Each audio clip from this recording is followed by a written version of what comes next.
প্রত্যেকটা মেয়ের চোখে স্বপ্ন থাকে তার একটা নিজের বাড়ি হবে। কি থাকে তো কম বেশি সবার, আমার তো কম বলে মনে হয় না, আমার মনে হয় সব মেয়েদের চোখে এই স্বপ্নটা থাকেই। হ্যালো সবাইকে, কেমন আছো তোমরা সবাই? আশা করি সবাই খুব খুব খুব খুব ভালো আছো। আমিও খুব ভালো আছি।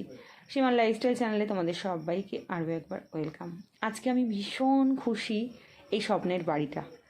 তো চলো তোমাদের সাথে পুরোটা দেখাই আর পুরোটা তোমাদের সাথে শেয়ারও করি।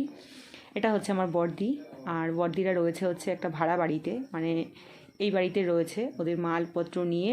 এই ঘরটায় ও রান্না করে, এই ঘরেই আমি বসে কথা বলছি তোমাদের সাথে। আর মানে ওর খাটটা রয়েছে, আর এই খাটেই জামাইবাবু দিদিকে কোলে করে তুলে দিচ্ছে, কারণ ও হচ্ছে বাটকুল মানে বেটো, আর আমার থেকে বেটো। ও হাইটে অতটা শর্ট নয়, কিন্তু ও আমার থেকে অনেকটাই শর্ট। আর এটা হচ্ছে আমার জামাইবাবু, বড় জামাইবাবু।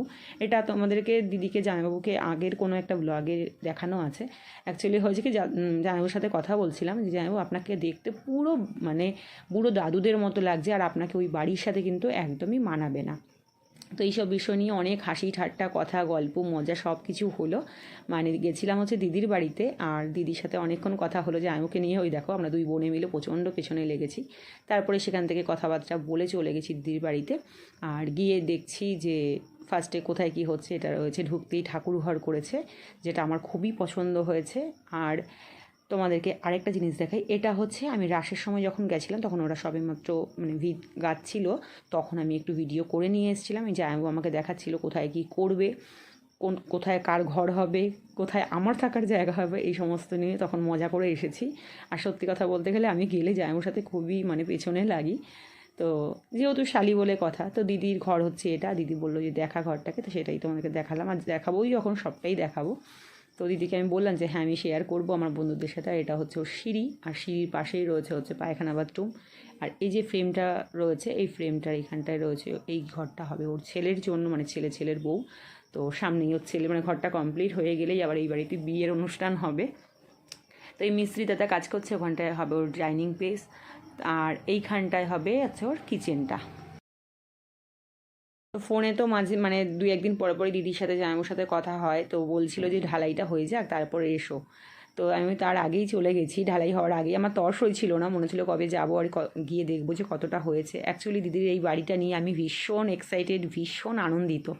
দিদির রান্নাঘর আর হচ্ছে দিদির ঘর, দুটো ঘরের মাঝখান দিয়ে সরু একটা গলি গাছের নিচে, মানে মেন গেটে আসার জন্য। আর এই ডান দিকটা ফাঁকা রেখেছে, আর ওদের যেহেতু মানে রেডিমেডের ব্যবসা আছে, তো ওদের গাড়ি টাড়ি মালপত্র আসলে যেন ঢুকতে পারে, সেই জন্য গেটটা ওদের বড় করে আগে থেকেই করা রয়েছে। বেশ কয়েক বছর আগে গেটটা করা রয়েছে। আর এই ঢুকতেই তোমাদেরকে দেখালাম বাঁ হাতে ঠাকুর ঘর, মানে ঢুকতেই ডান হাতে ঠাকুর ঘর, বাঁ হাতে হচ্ছে ফাঁকা জায়গা, তারপর সরু গলি গেছে।